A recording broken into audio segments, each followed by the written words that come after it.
فأنا ناصح لإخواني بالصدع بالحق تبيض وجوههم. السكوت في مسألة الحزبية يضرها، فاصدع بما تؤمر وأعرض عن المشركين. سلامي على دماج ورجالها والشيخ يحيى ودار العلم يا سعد بانيها. 245 hadis Abdullah bin Umar. Tentang apa? Bahwasanya Al-Abbas bin Abdul Muttalib radhiyallahu anhu minta izin Rasulullah SAW untuk bermalam di Mekah pada malam-malam Mina. Harusnya apa? Malam-malam Mina ya, mabit di Mina. Tapi beliau minta izin ke Mekah, masuk ke Mekah lagi karena apa? Untuk memberikan sedekah air minum kepada orang-orang yang haji. Lalu Rasulullah mengizinkan. Baik, kita baca qala Syekh Abdullah Al-Bassam rahimahullah, walamma kanat siqayatul hajiji minal qura bil mufaddalah. Ini ya. Manakala memberikan minum kepada jemaah haji itu termasuk pendekatan diri yang diutamakan, li'anha khidmatun li hujjaji baitih wa adiyafih, karena ini adalah pelayanan untuk orang-orang yang haji ke Baitullah, pelayanan untuk para tamu Allah.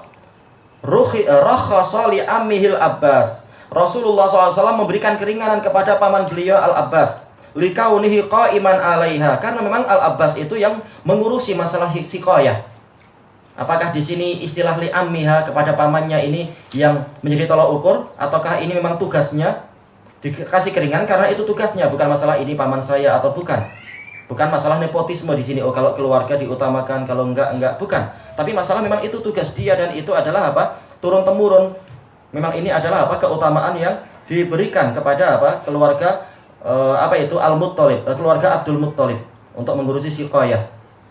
Dan ini dengan pemahaman seperti ini kita mampu membantah apa? Syubhatnya pemimpin Ikhwanul Muslimin, yaitu Sayyid Qutb, yang mengatakan bahwasanya Utsman bin Affan ini nepotisme, dia mengutamakan keluarga. Dia banyak memilih orang-orang Bani Umayyah untuk apa? Bani Abdi Manaf, dan mereka adalah Bani Umayyah untuk jadi apa? Komandan di sini, untuk jadi amir di situ, jadi gubernur di sini, untuk jadi pengurus harta di situ dan seterusnya. Padahal yang jadi masalah bukan itu, sebagaimana dijelaskan oleh Imam Ibnul Arabi di dalam apa? Kitab beliau Al-Awasim. Kenapa? Bahkan sebelum Utsman bin Affan, yaitu Rasulullah SAW, kemudian Abu Bakar dan Umar, mereka banyak mempekerjakan Bani Abdi Manaf, dan mereka adalah Bani Umayyah. Kenapa? Karena Bani Abdi Manaf, bukan, yaitu Bani Abdi Syams, iya. Bani Umayyah adalah apa? Dari keturunan Bani Abdi Syams, bukan Bani siapa tadi? Abdi Manaf, salah. Bani Abdi Syams. Kenapa? Karena memang mereka adalah orang-orang yang turun-temurun memang punya keahlian dalam masalah kepemimpinan. Sementara apa? Disuruh untuk meletakkan amanah sesuai kepada apa? Keahliannya.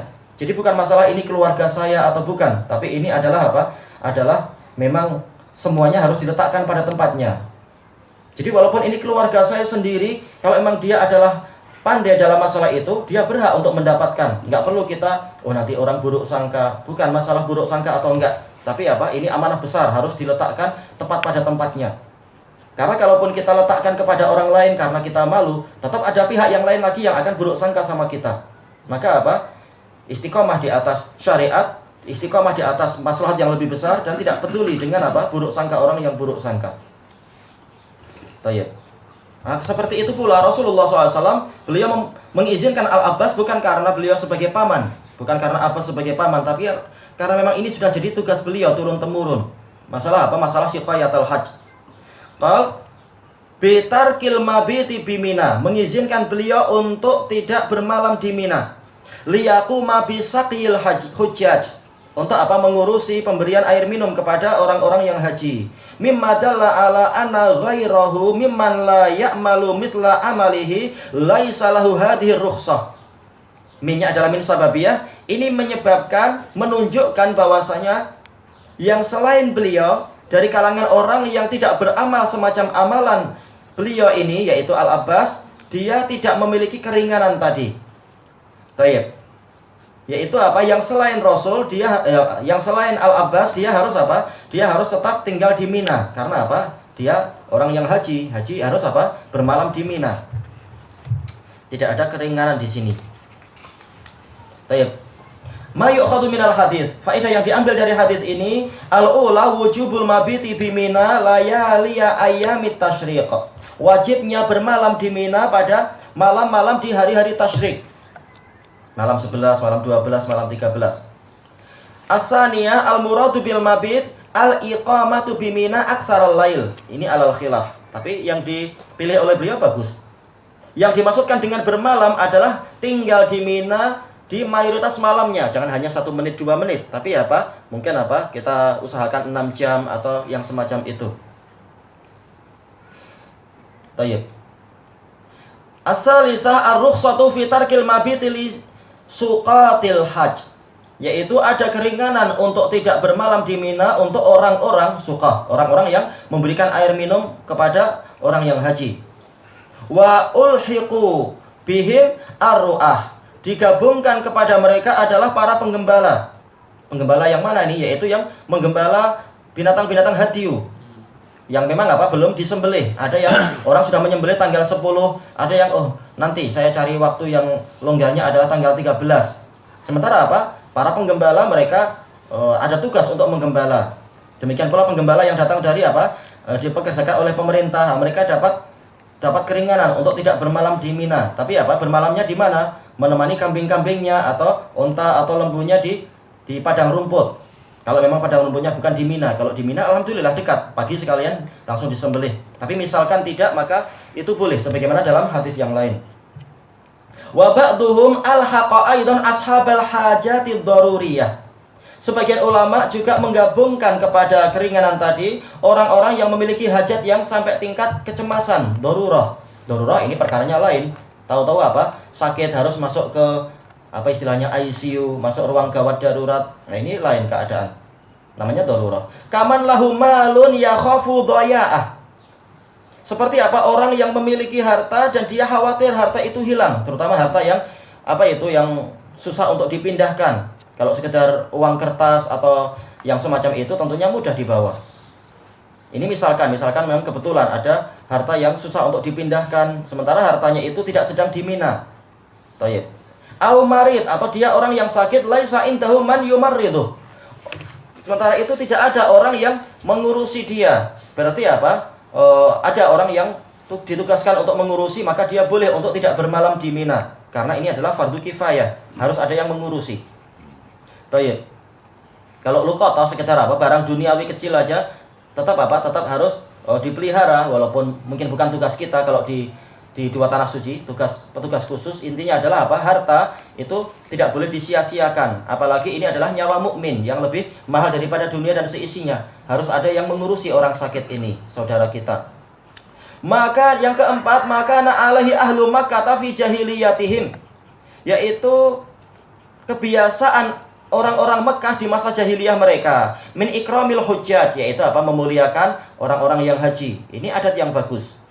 Jadi tidak semua adat jahiliyah itu apa? Ditinggalkan, tapi yang disetujui oleh syariat maka dikerjakan. Nah, dari sini kita apa? Mampu untuk membantah. Insya Allah mampu dari berbagai sisi, tapi diantaranya adalah dari sisi ini.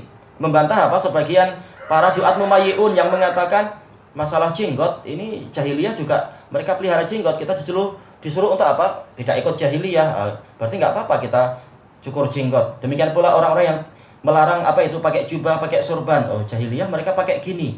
Nggak perlu kita ikut jahiliyah. Kita katakan masalahnya bukan jahiliyah atau tidak, tapi amalan-amalan yang disetujui oleh syariat, maka dia jadi amalan yang syar'i.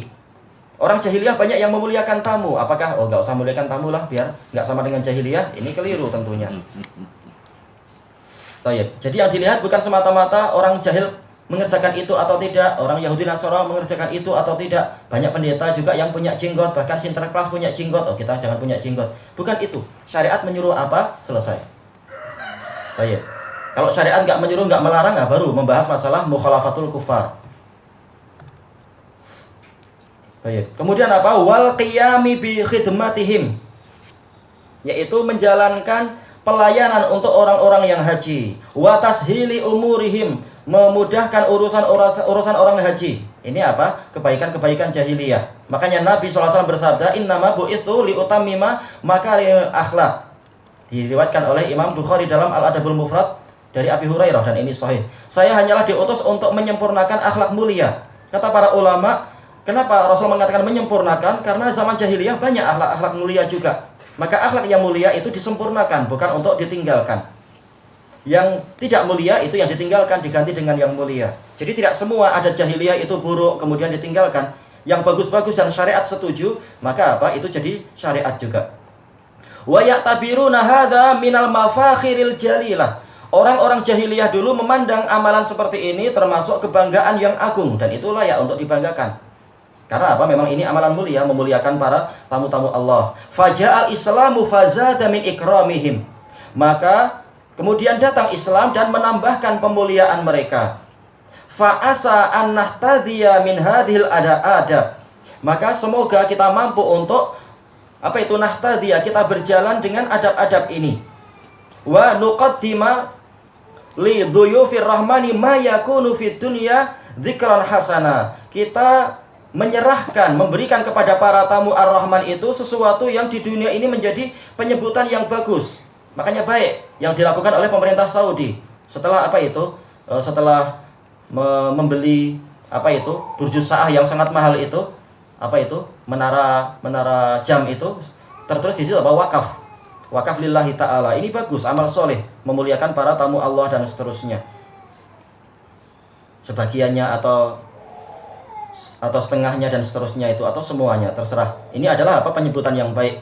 Walil akhirati dzukhran thayyibah, dan di akhirat dia ini menjadi apa? Simpanan yang bagus, pahala yang terus mengalir selama apa? Selama kebaikan tadi itu dimanfaatkan. Thayyib ilahuna wallahu a'lam. Subhanakallahumma wa bihamdika la ilaha illa anta astaghfiruka wa atubu ilaik. Walhamdulillahirabbil alamin.